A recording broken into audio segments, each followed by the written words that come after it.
요 최근에 금 가격이 오른 걸 두고 어떤 이제 주식 쪽만 공부하신 분들이 이게 안전자산 상승이다라는 것들 많이 얘기를 하시더라고요. 근데 저는 제가 원자재만 이렇게 좀 공부를 하기 때문에 금을 사실 안전자산을 보지를 않아요. 네.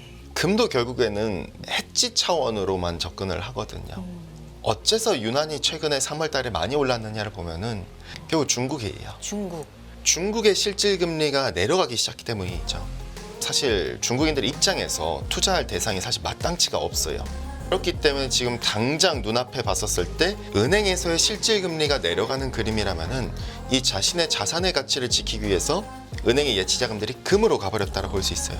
결국 안전자산이 아니라 중국의 일 같은 현물 수요, 해치 수요가 늘어났다고 볼 수 있겠고, 원자재 얘기 오늘 이야기 나눠볼 거라고 예고 드렸습니다. 대신증권 리서치센터의 최진영 연구위원 함께합니다. 어서 오세요. 안녕하세요. 네. 라니냐 초이, 코코아 초이와 함께하는 원자재 분석 지금부터 시작해 보겠습니다. 자, 먼저 앞서서도 저희가 국제뉴스 시간에 이 구리 얘기를 잠깐 했었는데요. 구리 얘기 좀 자세하게 해보겠습니다. 구리, 제조업 전반의 광범위하게 사용이 되는 핵심 소재이기 때문에 흔히 경기의 선행지수로도 많이 좀 활용이 되고 있고요. 특히나 최근에 이 AI에 더 많이 이제 쓰인다 이런 얘기가 있기 때문에 좀 주목을 받는 핵심 소재이기도 하죠.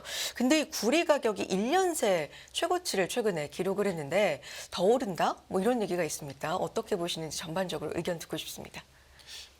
예, 일단 최근에 구리 가격이 올랐었던 그 원인이나 배경을 살펴보면은 사실 수요가 견인했다 보기는 어렵거든요. 그러니까 좀 더 공급적인 측면이 굉장히 강했었습니다. 결국 왜냐하면 이제 모든 산업금속들이 비슷하겠지만은 일단 연초 때 광산들의 공급이 좀 타이트한 구간이거든요. 좀 공급이 좀 제한되는 구간인데 마침 그 상황에서 한계 기업들이 속출했었다는 사실이죠. 즉 2020년에서 22년 때 무리하게 투자를 갖다 늘려갔던 광산들이라던가 사실 또는 이제 생산 비용이 최하단에 위치했음에도 불구하고 어떻게 보면 무리하게 가동을 돌렸었던 광산들이 결국 한계 기업들이 속출하면서 폐광이 돼버리고, 그런 가운데 일부 예를 들어서 파나마에 있는 일부 광산들은 법원에 의해서 폐쇄 명령이 나왔다 보니 정광의 공급이 수급단에서 타이트해지면서 이 때문에 이익 관계가 있는 중국의 동제령 기업들 같은 경우에는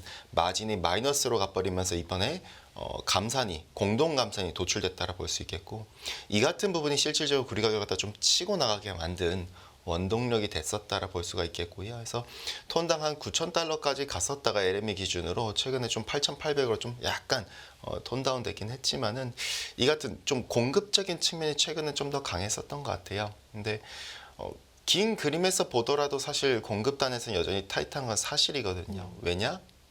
광산들이 사실은 투자를 갖다 그동안 제대로 못했었어요. 어째서다? 긴 그림에서 보면은 2011년, 12년도 때 그 이전까지만 하더라도 중국이 산업화하고 도시화하니까 수요가 어마어마하게 더 커질 거야라고 기대하면서 무리하게 계속해서 투자를 했었거든요. 이것 때문에 중국의 수요가 정체되기 시작하고 이제 꺾이기 시작하면서 사실상 공급관이 터지게 되고, 그것 때문에 광산들은 전반적으로 투자를 계속 미뤄왔었던 거죠.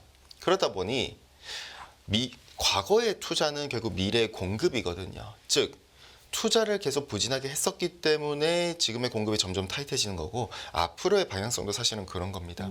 그렇게 보면은 실질적으로 공급은 더욱더 타이트하다라 볼 수 있는데, 미래 수요 측면에서 근데 저희가 좀 더 강조드리고 있어요. 앞으로의 근데 구리가 좀 좋을 것이다 라고 말씀드리는 이유는 결국 공급적인 측면에서도 타이트하지만 앞으로 봤을 때 미래의 수요, 우리가 아는 신재생 에너지라던가 전기차라던가 이런 애들도 있겠죠. 초고화 송전 설비나. 근데 가장 중요한 키가 저는 좀 이런 것들을 결국 통제하는 시스템이라던가 어떻게 보면 좀 이런 데이터를 갖다 수집하고 처리하는 이 같은 AI 테크라 해가지고 많이들 좀 주목하는 부분들이 있잖아요. 근데 구리도 사실은 여기에 연계선상이 있다라는 사실이거든요. 왜냐? 결국 배전이라던가 이런 모든 것들에 있어서 필수적으로 들어갈 수밖에 없어요. 그래서 그렇기 때문에 앞으로의 방향성이 긍정적이라 볼 수 있는데, 일부 IB들 같은 경우에는 이 데이터 센터를 갖다 만들 때 대략 1메가와트당 최소 못해도 40에서 60톤 가량의 구리가 소요된다라는 식으로 많이들 얘기를 하지만은 근데 제가 좀 더 신뢰성이 좀 떨어진다라고 봐요. 그 같은 부분들은. 왜냐 산출 근거가 명시되어 있지도 않고 어떻게 산출되는지도 나와 있지도 않기 때문에 그래서 가장 공신력 있는 구리개발협회의 산출 근거를 놓고 보면은 마이크로소프트가 과거에 80메가와트급 이제 데이터 센터를 지을 때 대략 한 2177톤 가량의 구리가 소요됐는데 이걸 산출해서 보면 톤 대략 메가와트당 27톤의 구리가 소요되거든요. 근데 앞으로의 방향성이 왜 긍정적이다? 아시다시피 데이터 센터를 계속해서 지어둬야 돼요. 근데 그 지을 때 글로벌리하게 기준으로 보면은 앞으로 전망 나오는 게 2026년에는 최소 못해도 이제 구리단에서 봤었을 때 수요단을 갖다가 같이 놓고 보면은 여기서 지금 0.8%에 불과한 전체 구리 수요 비중이 그러니까 전체 구리 수요에서 데이터 센터에 들어가는 비중이 네. 2026년이 되면 3%로 확장이 되고 2030년이 되면은 10%로 확장이 된단 말이죠. 그러니까 이렇게 비약적으로 성장할 수 있기 때문에 왜 데이터 센터가 최소 못해도 순증 16기가와트에서 20기가와트 가량 순증할 방향성이 노출되고 있기 때문에 그럼 마찬가지로 구리 역시도 이 같은 뭐 배전이라든가 결국 이 같은 부분 단에서 구리 수요를 자극할 수밖에 없거든요. 우리가 하는 뭐 챗 GPT라든가 암호화폐라든가 이런 모든 것들도 사실은 만드는 과정에서 전력이 소요되고 그 전력을 갖다가 소요되는 건 그걸 끌어주는 게 누구다? 바로 구리이기 때문에 우리가 뭐 전도율 측면이나 이런 것들 봤었을 때 앞으로의 수요의 방향성도 굉장히 좀 긍정적이다라 해석할 수 있겠고요. 지금까지 뭐 연내 최고치를 기록하고 이랬던 건 공급단의 영향이 좀 더 컸고 앞으로는 그런데 수요의 영향을 받아서 조금 더 오를 가능성이 있다 이렇게 말씀해 주신 걸까요? 맞습니다. 네. 그래서 최소 못해도 저희가 봤을 때는 리사이클링 메탈이 결국 수급을 미래에는 안정을 시키겠지만은 네. 그게 도래하기 직전인 최소 못해도 2026년 말까지는 그래도 우리가 봤을 때는 이 수요가 타이트한 공급 속에서 수요가 견인하면서 수급을 계속해서 타이트하게 만들지 않겠는가. 사실 구리 가격이 뭐 최고 이제 1년의 최고치다 이렇게 많이들 얘기를 하시지만은 사실 빠진 게 별로 없어요. 네. 그러니까 거의 11,000불 때, 12,000 거의 근접했었을 때 찍고 내려온 거였거든요. 근데 그 내려온 폭 자체가 굉장히 낮았었어요. 네. 많이 안 내려왔어요. 왜냐? 그 이전에 코로나 이전의 사이클과 비교해서 보면은 강세 사이클과 비교해서 보면은 사실 여전히 그 이전보다도 높거든요. 레벨 자체는. 그 말즉슨 무엇이다? 굉장히 공급이 아직 타이트하다는 뜻이에요. 근데 수요단에서는 끊임없이 혁신이 이루어지고 있죠. 뭐 전기차, 신재생, 초과성전산비, 여기다 AI까지 그러면은 방향성은 계속해서 더욱더 뚜렷해지고 긍정적으로 해석할 수 있겠죠. 네. 주말에 중국 쪽에서 뭐 구매 관리자 지수 이런 지표도 나왔는데 생각보다 예상보다 잘 나왔거든요. 이런 중국에서의 어떤 수요가 살아난다. 이런 것도 수요의 한 몫을 할 수 있을까요? 어떻게 보십니까? 예, 뭐 사실 중국을 저는 전 직장에 있을 때부터 장기적으로는 안 좋게 봤어요. 왜냐? 결국 부동산을 이념으로 접근했기 때문에 망할 수밖에 없다는 부분으로 접근을 했었었고 두 번째 같은 경우에는 중국이 CRMA나 미국의 IRA가 등장을 하면서 중국의 공장 기능을 갖다가 다른 나라들이 뺏어가게 만들었거든요. 일종의 공급망 재편인 거죠. 그러면 중국 단에서의 우리의 방향성은 계속 이제 내려간다라는 방향성이에요. 다만 그 내려가는 사이클은 저는 존재한다고 보거든요. 그러니까 이렇게 내려간 게 아니라 이런 식으로 내려가는 거거든요. 그럼 그게 회복되는 단기적인 구간이 저는 지금이라 보고 있고 이번에 PMI가 반등한 것도 저는 우연이라고 보지는 않습니다. 뭐 시장 컨센을 상회했다라 하지만은 사실 저는 예상됐었던 부분이라 보고 있는 거예요. 왜냐? 결국 실질 금리가 내려가지고 있기 때문이라 해석하거든요. 그러니까 중국이라는 국가가 작년엔 죄송합니다. 작년 같은 경우에는 수요가 부양책을 아무리 하고 금리를 낮춰도 부동산 규제 완화해도 정책 효과가 없었던 이유는 네. 실제 금리가 계속해서 높아졌기 때문이에요. 작년 내내 높아졌거든요. 금리를 낮춰도 물가의 하락 속도가 더 빨랐기 때문이거든요. 예를 들어서 뭐 돈유기라든가 중국의 물가하면은 돈유기 가장 중요하고 돼지고기. 그렇죠. 네. 그 다음에 석탄이 중요한데 근데 이 두 개 다 사실은 엘니뇨 영향권도 있었고 그렇다 보니 계속 눌리는 부분들이 있었고 그렇다 보니 실질 금리는 금리를 낮춰도 물가 하락도 더 빨랐다 보니 계속 올라가는 방향성이었고 정책 효과가 전혀 없었죠. 그러나 올해부터는 지난 2년 동안 돈육의 공급광이었다 보니까 작년 말부터 양돈 농가들은 사육두수를 갖다 점점 줄이고 있어요. 모돈, 즉 새끼를 낳을 수 있는 공급 능력을 가진 모돈의 사육두수를 줄이고 있죠. 근데 이 모돈의 사육두수가 그로스 레이시 가격을 갖다가 선행하고 거기다가 라니아까지 올 방향성이라 한다면은 석탄 가격은 지금이 바닥인 것이고 회복이 여전히 유효한 것이고 그렇게 본다면은 중국의 실질 금리는 내려가는 방향성이고 이게 내려가면서 사실 금도 튀었다라 볼 수 있고 중국의 실물 수요가 금을 자극하고 왜 중국인들이 돈이 없는 게 아니라 다 은행에 다 예치돼 있거든요. 이 유휴 자금들이 이제 투자처를 못 찾다가 금으로 들어간 것이고 실질금리 내려가면서요. 그 다음에 타겟은 저희가 볼 때는 1월 말부터 저는 이제 전개된 부동산 규제가 완화됐기 때문에 이쪽으로 들어갈 수 있다고 보는데 마찬가지로 그럼 글로벌 이제 중국의 제조 PMI도 반등한 부분도 사실 PMI 전반이 다 반등해 줬거든요. 비슷한 맥락이라 보고 있고요. 중국 단에서는 단기적인 사이클 측면에서 회복되기 때문에 구리 역시도 저는 그렇기 때문에 좀 더 긍정적인 방향성으로 바라보자. 정도로 정리를 계속하고 있고요. 가격만 좀 정리하고 구리는 넘어갈게요. 모건 스탠리 쪽에서는 뭐 한 3분기 내에 1,200달러까지도 간다. 뭐 이런 가격적인 전망은 하더라고요. 어느 정도까지 보십니까? 저도 사실 뭐 비슷하게 보고 있기는 합니다. 뭐 이제 방향성 측면에서 상당히 좀 동의를 하는 부분이 저는 구리 가격이 내년 말까지도 굉장히 매력적이라고 보여요. 그래서 위로 계속 쭉 우상향한다라는 측면으로 접근하고 있어서 일단 뭐 그게 간다 안 간다 사실 이게 우리가 논하기보다 방향성이 중요한 거잖아요. 우리가 방향성 베팅이기 때문에 사실 그 부분 굉장히 좀 긍정적으로 동의하는 부분이라 봐주시면 될 것 같고요. 알겠습니다. 닥터코퍼 구리 가격, 구리 원자재 중에서도 가장 먼저 좀 살펴봤고요. 구리 관련돼서는 연구원님께서 또 확장되는 데이터 센터, 긍정적일 구리의 방향이라는 보고서를 쓰셨으니까 이 부분도 좀 참고해 주시면 좋을 것 같습니다. 자, 코코아 얘기 좀 넘어가 볼까요? 코코아 초이 얘기, 코코아 얘기를 좀 들어보겠습니다. 코코아 얘기는 뭐 워낙에 좀 몇 달 전부터 연말 연초부터 강조를 좀 해줬던 것 같은데 코코아가 계속 올라서요. 지금 1년간 3배 뛰었고요. 연초 대비로도 지금 130% 가량 뛰었고 이 뭐 코인처럼 코코아가 오른다 이런 표현도 있고요. 뭐 세계적으로 지금 좀 화제가 되고 있는 이 소프트 원자재 중에 가장 대표적으로 하나인 것 같습니다. 어떻게 보고 계십니까? 예, 일단 뭐 사실 작년에도 계속 강조했었던 게 결국 엘니뇨가 오니까 우리는 원자재 단에서 포트폴리오에 좀 변화를 가져야 된다라고 많이 말씀을 드려왔었어요. 그러니까 사실 전 직장에 있을 때도 자료를 통해서 계속 그런 식으로 말씀드려왔었고 이번 직장 와서도 비슷하게 계속 말씀을 드리고 있는데 결국 코코아가 지금 이렇게 좋을 수 있었던 거는 기상이변의 영향이 훨씬 더 크거든요. 어째서다? 결국 우리가 방향성 단에서 봤었을 땐 저는 이제 점점 정점에 왔다라고 계속 접근을 합니다.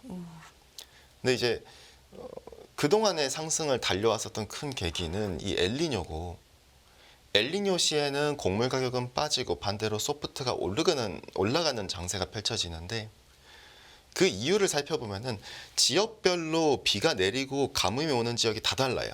그러니까 라니냐 때랑 엘니뇨 때랑 완전히 바뀌게 되거든요. 대표적으로 코코아의 최대 산지는 서아프리카의 가나와 코트디부아르, 3대 산지는 인도네시아예요.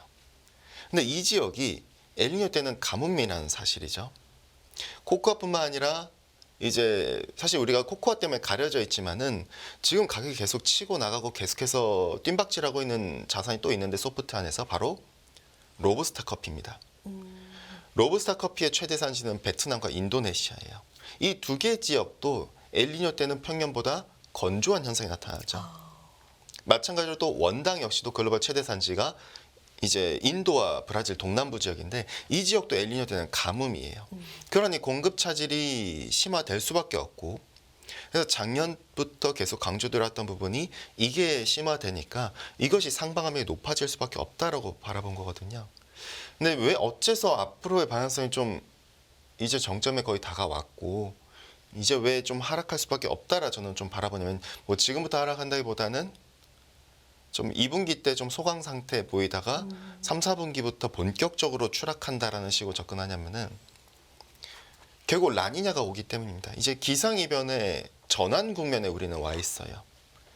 그러니까 라니냐가 제가 예상한 것보다 점점 지난번에도 말씀드렸지만 계속 빨라지고 있어요. 네. 지금 발생하려 하는 시점들이. 앞당겨지고 있다고 그쵸. 말씀해 주셨어요. 네. 원래는 12월 달로 예상이 됐었던 게 지금 6, 8월 달로 해상청이나 이런 쪽에서 발표하는 서베이를 보면은 시뮬레이션이 계속 당겨지고 있죠. 그럼 라니냐가 왔었을 때는 앞서 언급됐던 그 지역들이 이제 비가 오게 되는 거예요. 습도가 높아지게 되고요. 그러면은 이 작황단에서 가장 먼저 1차적으로 우리가 고민돼야 되는 부분들이 바로 특히 코코아겠죠. 코코아는 뭐 원자재 엔비디아급으로 지금 상승한 상태인데 코코아 같은 경우에는 특징적인 게 여타 농산물들과 좀 차이가 있는 게 12개월 내내 파종을 하고 12개월 내내 수확을 해요. 그러니까 다른 농산물들은 수확과 파종 주기가 굉장히 뚜렷하게 존재하거든요.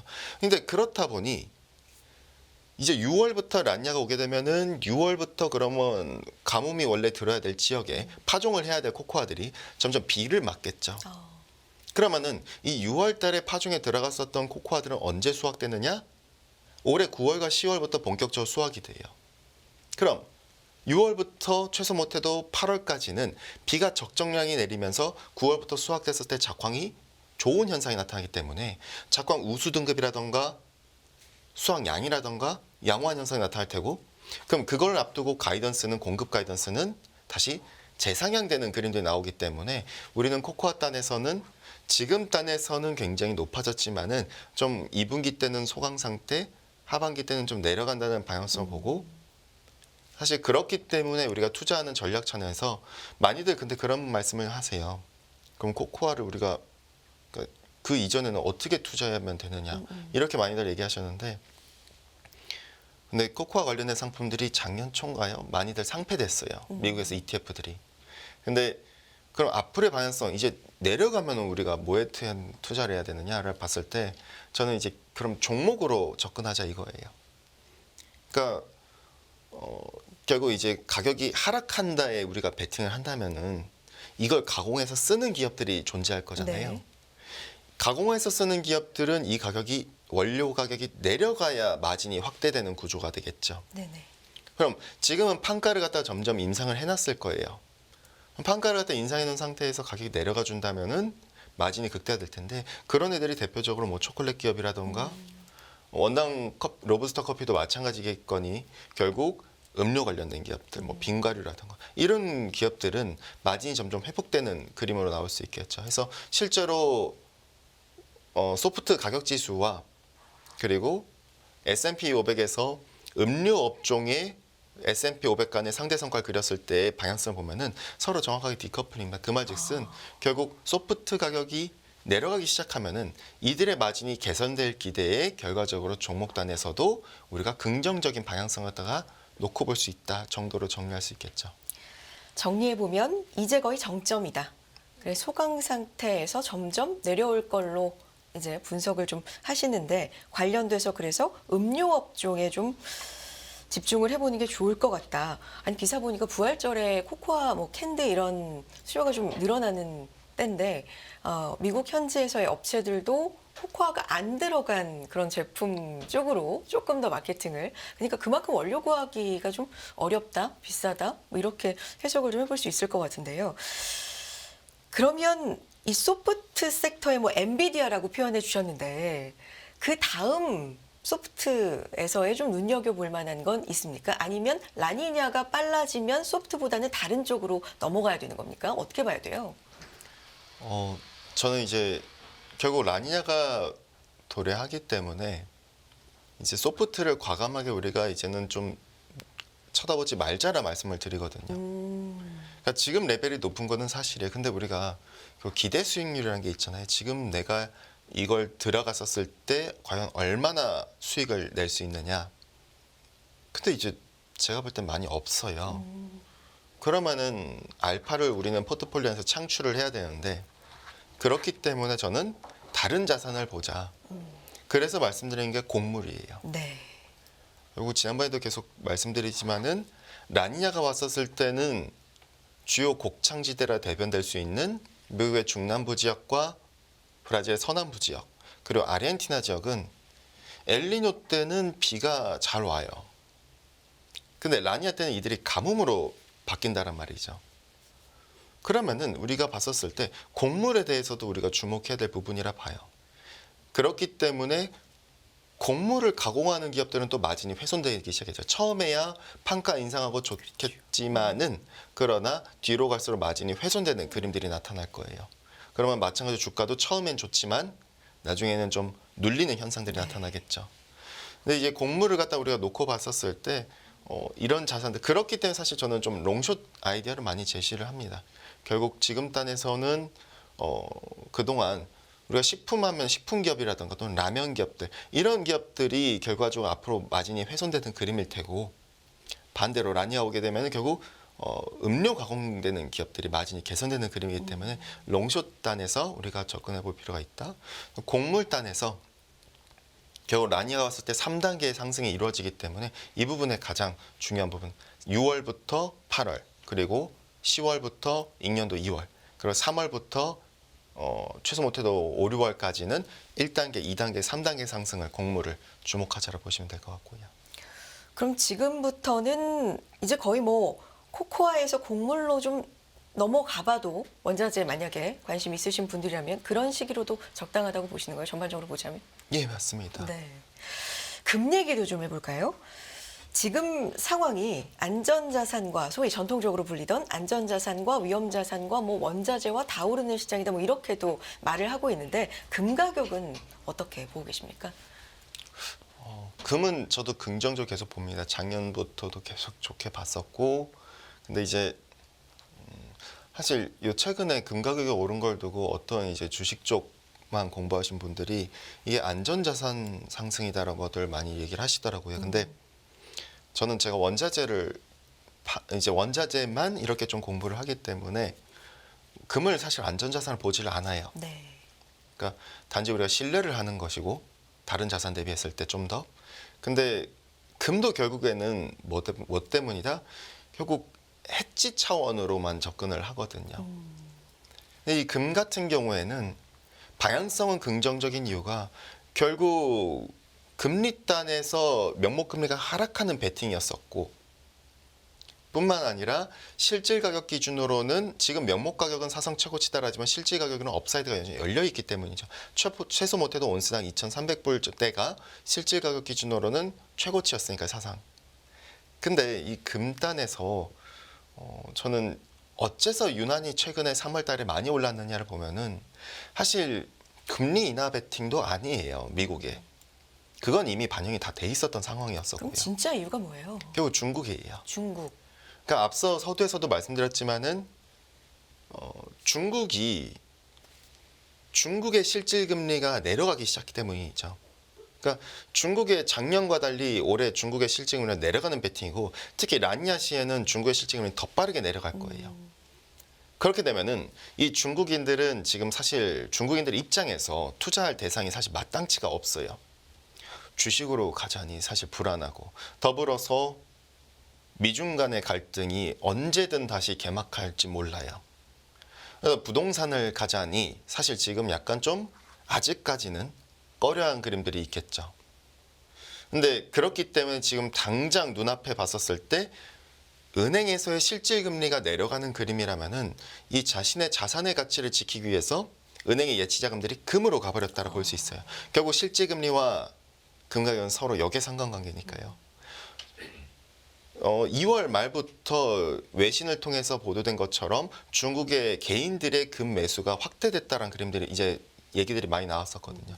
실제로도 마찬가지예요. 중국의 실질 금리가 급락을 하자마자 바로 금 가격이 튀어버렸었거든요. 결국 안전자산이 아니라 중국의 일 같은 현물 수요, 해치 수요가 늘어났다고 볼 수 있겠고 근데 이제 방향성 단에서 저는 약간 좀 고민되는 게 방향성은 긍정적이에요. 앞으로 온스당 최소 못해도 2,300불대까지도 단기적으로 봤을 때는 추가 여력이 있지만은 제가 좀 지난번에도 말씀드렸지만 좀 고민되는 부분이 첫 번째 일단은 여기서 그럼 금리가 더 내려갈 것인가 근데 미국의 10년물 기준으로 보면은 사실 금리 인하를 갖다 몇 차례 하는 걸 다 반영을 한 상태예요. 그럼 거기서 고민이고 두 번째는 페드 단에서 무엇이 고민이길래 내년도와 내후년도의 금리 전망을 다 저렇게 했었을까? 바로 물가의 선행 지표들, 예를 들어서 ISM 가격 지수라던가 또는 화물 지수라던가 내지는 NFIB 판가 인상 계획 지수라던가 그리고 OECD 경기 확산 지수 이런 것들이 물가에 선행하다 보니 얘네들이 다 튀었다란 말이죠. 네. 더불어서 란니아까지 오게 되면은 원자재 가격이 어떻게 되느냐? 그동안 물가 하락 속도가 빠를 수 있었던 건 재화단에서 특히 원자재 단에서 하락 속도가 가팔랐던 것이지 기저 때문에요.